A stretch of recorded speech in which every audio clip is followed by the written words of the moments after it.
السلام علیکم میرے پیارے عزیز دوستوں، بہنوں اور بھائیوں۔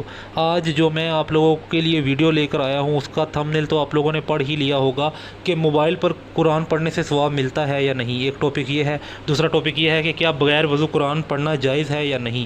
یہ دونوں ٹاپک ہم اس ویڈیو میں کور کریں گے، تو بغیر وقت ضائع کیے ہوئے آئیں سب سے پہلے یہ ویڈیو دیکھتے ہیں تو پھر ہم بات کریں گے۔ تو یہ دیکھیں، اگلا سوال ہے، ہمارے امام مسجد صاحب کہتے ہیں کہ موبائل فون پر قرآن پڑھنے سے ثواب نہیں ملے گا کیونکہ یہ قرآن نہیں ہے، موبائل ہے۔ ان کو کیسے سمجھائیں؟ میرے بھائی ان کو انجینئرنگ کر کے سمجھائیں۔ آپ یہ دیکھ لیں ہمارے امام مسجدوں کا لیول، وہ کہہ رہے ہیں آپ جو موبائل میں قرآن پڑھ رہے ہیں نا، وہ قرآن تو آپ نے ہاتھ میں نہیں پکڑا ہوا، وہ موبائل پکڑا ہوا ہے۔ آپ دیکھیں کہ یہ لوگ تعلیمی اعتبار سے کتنا پیچھے رہ گئے ہمارے علماء، ٹھیک ہے نا جی۔ اسی موبائل کے اوپر کوئی قرات سنے تو وہ کہ نہیں میں نہیں سنوں گا، چونکہ یہ موبائل میں سے قرات آ رہی ہے امام کی، میں نے نہیں سننی کیونکہ امام تو خود ہے ہی نہیں ہے۔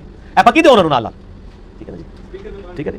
اور دوسری طرف اسپیکر جس کو انہوں نے شروع میں حرام کہا وہ لال ہو گیا، یہ بھی انشاءاللہ لال ہو جائے گا۔ یہ تو خیر مطلب کوئی بہت ہی جاہل امام ہے جس نے یہ بات کی ہے کہ موبائل فون پہ قرآن پڑھنے کا۔ ان کو بتائیں، آپ علمی جواب دیں کہ صحابہ کے زمانے میں جو مصحف ہے نا، یہ مصحف قرآن ریٹن فارم میں، یہ کسی صحابی کے پاس نہیں تھا۔ یہ چند ایک نسخے تھے جو آپ نے سامنے لکھوائے تھے، سینکڑوں میں بھی نہیں تھے، درجنوں میں بھی نہیں تھے، ایک درجن سے کم نسخے تھے۔ تو صحابہ کرام قرآن پڑھا کرتے تھے زبانی۔ تو زبانی قرآن پڑھنے والوں کو اگر ثواب مل رہا ہے تو موبائل پہ پڑھنے والے کو کیوں نہیں ملے گا؟ تو دو کام کر رہا ہے کہ زبانی بھی پڑھ رہا ہے اور حروف بھی دیکھ رہا ہے۔ باقی جو آپ نے تیسرا ثواب نکالنا ہے کہ جی وہ قرآن چونکہ جب تک مصحف ہاتھ میں پکڑا ہوگا، یہ پکڑنے کا ثواب الگ سے ہے، یہ تیسرا ثواب ہے۔ اس کو پکڑ کے رکھیں، یہ ایک ثواب ہے، اس کے الفاظ کو دیکھیں، یہ دوسرا ثواب ہے، اور پڑھنا تیسرا ہے۔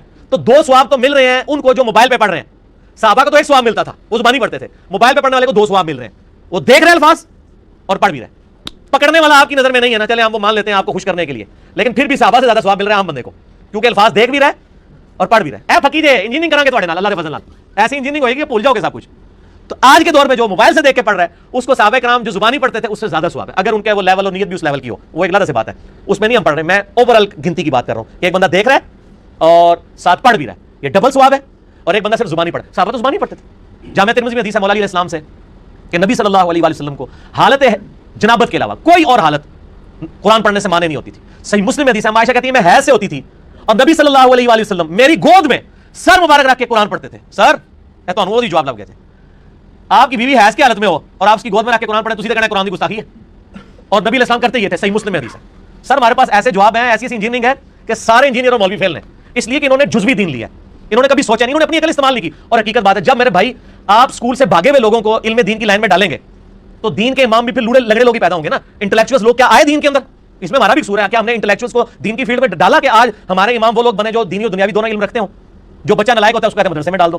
تو سر پھر جب دین مدرسے میں اس طرح کے لوگ ڈالیں گے تو انہوں نے لائق تو نہیں ہو جانا، انہوں نے بعد میں پھر وہی نالائکیاں کرنی اور آپ کو اپنی مرضی کا دین سکھانا ہے۔ اما عائشہ کہتی ہے میں حیض کی حالت میں اور نبی علیہ السلام میری گود میں سر مبارک رکھ کے قرآن پڑھتے تھے، زبانی پڑھا کرتے تھے۔ قرآن پڑھنے کے لیے وضو بھی شرط نہیں ہے، ہاں جرم بھی نہ ہو، وضو کوئی شرط نہیں ہے۔ صحیح بخاری میں آتا ہے عبداللہ بن عمر اونٹ پہ بیٹھ کے بغیر وضو کی حالت میں قرآن کی تلاوت کیا کرتے تھے اور پھر سجدہ تلاوت بھی کر لیا کرتے تھے اسی حالت میں۔ تو یہ بالکل ان کا موقف جو ہے وہ اس حوالے سے باطل ہے کہ جی ثواب نہیں ملے گا، ثواب ملے گا انشاءاللہ۔ یہ تو بیسیکلی سازش ہے نا قرآن سے دور کرنے کی، کیونکہ موبائل کی وجہ سے ان کا ایک بڑا مسئلہ خراب ہو گیا نا۔ انہوں نے ایک جعلی مسئلہ بنایا تھا کہ قرآن کو آپ بغیر وضو کے ہاتھ نہیں لگا سکتے، وہ فیل ہو گیا ان کا۔ موبائل کو آپ کر سکتے ہیں، موبائل کو ایون آپ چھو بھی رہے ہیں تو اوپر اسکرین ہے، ان کا مسئلہ ہی ختم ہو گیا۔ انہوں نے تو مصیبت ہی پانا، جو مصیبت ختم ہو گئی تو اسی ہر ٹائم انجن کر کے دیکھو گے، وہ چاہتے ہی نہیں کہ بار بار قرآن دیکھو، فتوے بھی نہیں لگا سکتے۔ موبائل پہ تو آپ ویسے تو وہ بھی مسئلہ جعلی ہے کہ بغیر وضو کے قرآن کو ہاتھ نہیں لگا سکتے۔ میرا آپ یوٹیوب پہ کلپ دیکھ لیں، بغیر وضو کے قرآن کو ہاتھ لگا سکتے ہیں، نان مسلم کو قرآن دینا، وہ جعلی مسئلہ بھی اپنی موت مر گیا کہ جب موبائل میں قرآن آ گیا تو آپ یہ کہہ نہیں سکتے کہ چھوا ہوا ہے آپ نے۔ تو انہوں نے کہا کہ اس کا طریقہ ہے کہ اگلا انہوں نے گولی کراؤ کہ ثواب ہی کو نہیں جاؤں گا، لیکن اسی جان قرآن تو نہ اسی نہ سن اللہ فضل نال تسی داڑیاں پگڑیاں رکھ کے جو علماء یہودا کے دار ادا کر رہے ہو نا مسلمانوں گھس کے، تو اللہ کے فضل سے اسلام کے مجاہد بھی موجود ہیں جو آپ کو ان صفوں سے نکال کے اور آپ کی بدعقیدگی لوگوں پر واضح کریں گے انشاءاللہ۔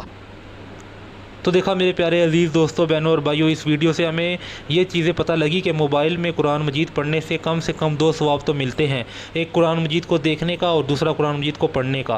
ہاں قرآن مجید کو پکڑنے کا ثواب نہیں ملے گا کیونکہ یہ مصحف نہیں ہے، یہ ہم موبائل میں پڑھ رہے ہیں۔ اور دوسرا ہمیں یہ سیکھنے کو ملا کہ بغیر وضو بھی قرآن مجید پڑھا جا سکتا ہے اگر آپ جنابت کی حالت میں نہ ہوں۔